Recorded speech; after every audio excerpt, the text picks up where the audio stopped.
Bismillahirrohmanirrohim. Alhamdulillahirabbil alamin. Allahumma sholli ala sayyidina Muhammad wa ala ali sayyidina Muhammad. Assalamualaikum warahmatullahi wabarakatuh. Selamat berjumpa kembali di DNA Islam Channel. Apa kabar kalian? Semoga tetap selalu dalam lindungan Allah Subhanahu wa taala, dimurahkan rezekinya dan dipanjangkan umurnya. Amin ya rabbal alamin. Di video kali ini saya akan membagikan pengetahuan yang saya rangkum dari berbagai sumber, yaitu bukan mitos. Inilah alasannya kenapa kucing yang mati harus dikuburkan. Sahabatku yang beriman yang dikasihi Allah, siapa yang tidak tahu akan hewan lucu satu ini? Dia adalah kucing. Di kalangan masyarakat Indonesia, kucing memiliki mitosnya tersendiri. Di antaranya, jika kucing mati, terutama ketika mati ditabrak, maka ia harus dikuburkan. Disebutkan bahwa jika kucing mati dan tidak dikuburkan, terutama mati karena ditabrak, maka akan membawa kesialan kepada para pelakunya. Karena itu, masyarakat mengharuskan kucing yang mati untuk dikuburkan. Namun, bagaimana pandangan Islam tentang ini? Apakah kucing yang mati wajib dikuburkan? Atau adakah alasan khusus kenapa hewan ini harus dikuburkan? Kucing merupakan hewan yang disayangi oleh Rasulullah SAW. Hewan berbulu halus itu juga disukai banyak orang, bahkan dipelihara dan dirawat di dalam rumah. Pecinta kucing pastinya senang bercengkrama dan berinteraksi dengan hewan yang satu ini. Namun layaknya makhluk hidup, pada umumnya kucing juga rentan sakit dan punya rentan usia tertentu, hingga dia bisa dan pasti akan mati pada akhirnya. Usia kucing memang terbilang lebih pendek daripada usia manusia. Bahkan kita pun dianjurkan untuk menguburkannya jika hewan mungil itu telah mati. Lalu, adakah alasan di baliknya?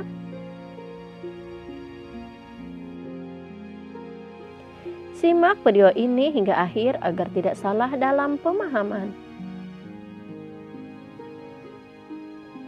Mitos menabrak kucing akan kena sial.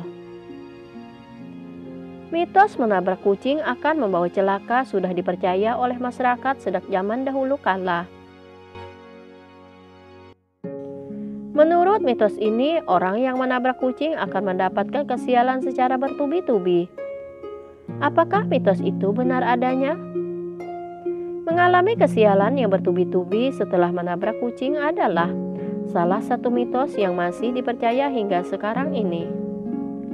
Konon, sang penabrak akan mengalami nasib sial hingga berhari-hari lamanya. Parahnya lagi, mitos ini pun juga menyebutkan bahwa penabrak bisa saja kehilangan orang yang dicintainya. Supaya ia terhindar dari mitos itu, sang penabrak harus segera menguburkannya serta mendoakan kucing agar tenang di alam sana. Selain itu, mitos jatuh sakit pun tak kalah populer di kalangan masyarakat. Menurut kepercayaan orang, banyak orang yang menabrak kucing akan segera jatuh sakit. Hal yang lebih mengerikan adalah sakit yang dialami bisa saja sakit keras hingga menahun. Sama seperti yang sebelumnya, kita juga perlu menguburkan kucing yang ditabrak untuk terhindar dari nasib buruk ini. Selain itu, kita pun juga harus membersihkan darah yang berceceran di jalanan. Yang terjadi sebenarnya, mitos-mitos tadi yang sesungguhnya tidaklah berlaku. Akan tetapi, jika kita menabrak, maka kita harus tetap bertanggung jawab dengan hal yang kita perbuat. Meskipun perbuatan tersebut tidak dilakukan dengan sengaja, jika kucing yang ditabrak memiliki pemilik, segeralah cari dan datangi pemiliknya. Jika kucing jalanan, segera kuburkan ia dengan sebaik-baiknya. Sebab dalam Islam diterangkan jika kamu menyiksa atau bahkan membunuh binatang, padahal binatang tersebut tidak merugikan orang lain, maka kamu berdosa. Kucing hewan kesayangan Rasulullah, seperti yang kita ketahui bersama. Kucing juga merupakan hewan peliharaan Rasulullah yang paling beliau sayangi. Rasulullah Shallallahu Alaihi Wasallam memiliki seekor kucing yang diberi nama dengan Muza. Suatu ketika, dikala Nabi hendak mengambil jubahnya, ditemuinya Muza sedang terlelap tidur dengan santai di atas jubahnya. Tak ingin mengganggu hewan kesayangannya itu, Nabi pun memotong belahan lengan yang ditiduri oleh Muza dari jubahnya. Ketika Nabi hendak ke rumah, Muza terbangun dan merunduk sujud kepada majikannya itu. Sebagai balasan, Nabi menyatakan kasih sayangnya dengan mengelus lembut ke badan mungil kucing itu sebanyak 3 kali. Dalam aktivitas lainnya, setiap kali Nabi menerima tamu di rumahnya, Nabi Shallallahu Alaihi Wasallam menggendong Muza dan ditaruh di pahanya. Salah satu sifat Muza yang lebih disukai ialah ia selalu mengeong ketika mendengar azan, dan seolah-olah suaranya terdengar seperti mengikuti lantunan suara azan. Sahabatku yang beriman yang dirahmati Allah, hukuman bagi mereka yang menyakiti hewan lucu ini sangatlah serius. Dalam sebuah hadis Sahih Al-Bukhari dikisahkan tentang seorang wanita yang tidak memberi makan kucingnya dan tidak pula melepas kucingnya untuk mencari makan sendiri. Nabi Muhammad SAW menjelaskan bahwa hukuman bagi wanita ini adalah siksa neraka. Dari Ibnu Umar radhiyallahu anhu bahwa Rasulullah SAW bersabda, seorang wanita dimasukkan ke dalam neraka karena seekor kucing yang dia ikat dan tidak diberi makan, bahkan tidak memperkenankan makan binatang-binatang kecil yang ada di lantai. Hadis riwayat Bukhari. Di dalam hadis lain, Rasulullah SAW menjelaskan bahwa kucing merupakan hewan yang tidak najis. Bahkan air bekas diminum kucing diperbolehkan untuk berwudu karena dianggap masih suci. Sahabatku yang beriman yang dikasihi Allah, hukum menguburkan kucing yang mati.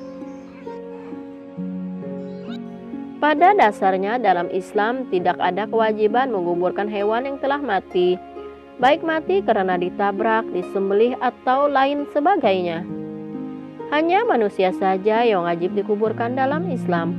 Sementara hewan baik kucing dan lain sebagainya tidak ada kewajiban untuk menguburkannya. Di antara dalil yang dijadikan dasar tidak ada kewajiban menguburkan hewan yang mati. Hadis riwayat Imam Bukhari dan Imam Muslim. Dari Ibnu Abbas ia berkata, hamba milik Maimunah pernah diberi seekor kambing, kemudian kambing tersebut mati. Ketika Rasulullah SAW melintasi dan melihatnya, beliau berkata, kenapa tidak engkau ambil kulitnya, kemudian engkau samak sehingga dapat dimanfaatkan? Mereka berkata, ia telah menjadi bangkai. Beliau menjawab, sesungguhnya yang dilarang adalah memakannya. Juga disebutkan dalam hadis riwayat Imam Muslim dari Jabir bin Abdullah radhiyallahu anhu, ia berkata, Rasulullah SAW pernah berjalan melewati pasar. Beliau berjalan melewati beberapa dataran tinggi. Ketika banyak orang yang berada di sekitarnya, beliau berjalan melewati bangkai anak kambing yang telinganya cacat. Beliau memegang telinga bangkai tersebut lalu bersabda, adakah di antara kalian yang berkenan bangkai ini seharga 1 dirham? Para sahabat menjawab, mereka sama sekali tidak tertarik kepadanya. Dan apa yang bisa kami lakukan dengannya? Nabi bersabda, apakah kalian mau jika bangkai ini gratis menjadi milik kalian? Para sahabat pun menjawab, demi Allah, andai ia hidup, ia dalam keadaan cacat. Karena telinganya cacat, maka apalagi dia sudah menjadi bangkai. Lalu Nabi bersabda, demi Allah, sungguh dunia bagi kalian itu lebih hina dari bangkai ini di sisi Allah. Di dalam 2 hadis ini, ketika melihat bangkai hewan, Nabi Shallallahu Alaihi Wasallam tidak menyuruh untuk menguburkan hewan yang mati, melainkan beliau menyuruh untuk bisa dimanfaatkan. Meski mengubur hewan tidak wajib di dalam Islam, termasuk mengubur kucing, namun jika bangkainya akan mengganggu orang lain karena baunya busuk dan lain sebagainya, maka hendaknya hewan tersebut dikuburkan. Anjuran menguburkan hewan ini bukanlah karena mitos atau membawa kesialan, namun semata-mata untuk menghindari bau busuk yang ditimbulkan oleh bangkai hewan tersebut. Sahabatku yang beriman yang dikasihi Allah, tata cara mengubur kucing. Apabila kucing yang mati tersebut adalah kucing peliharaan kita, maka lebih baik kuburkan di lingkungan rumah saja. Pastikan lokasi untuk menguburkan kucing jauh dari sumur dan sumber air tanah agar tidak menyebabkan bau pada air. Namun jika kita menemukan kucing mati di jalan karena tertabrak mobil, maka lebih baik dikuburkan di dekat kucing tersebut ditemukan. Kemudian tata cara menguburkan kucing. Dengan membuat lubang yang berbentuk persegi panjang, ukuran lubang tersebut usahakan 2 kali panjang kucing dengan kedalaman sekitar 30 cm. Untuk lebar lubangnya, kucing sesuaikan dengan ukuran sang kucing. Selain itu, pilihlah tanah yang kering untuk membuat lubang tersebut. Selanjutnya, cara menguburkan kucing menurut Islam. Dengan memberinya alas berupa dedaunan yang masih segar, usahakan menggunakan daun yang permukaannya luas, seperti daun pisang. Hal ini dilakukan untuk meminimalisir bau yang timbul dari mayat kucing tersebut. Akan tetapi, untuk menguburkan kucing yang tertabrak, lebih baik dibungkus menggunakan kain karena akan mengeluarkan darah yang cukup banyak. Hal ini dilakukan agar darah tidak berceceran di sekitar. Hal selanjutnya, kuburkan kucing pada lubang dan timbun dengan tanah hingga pada penimbunannya dengan padat. Juga akan minimalisir bau yang tidak sedap. Kemudian setelah selesai dikuburkan, maka berilah tanda pada kuburan kucing tersebut dengan batu. Wallahu a'lam. Sahabatku yang beriman yang dikasihi Allah, demikianlah yang dapat saya bagikan hari ini. Semoga bermanfaat untuk kita semua. Terima kasih sudah menonton. Sampai berjumpa kembali di video selanjutnya. Wassalamualaikum warahmatullahi wabarakatuh.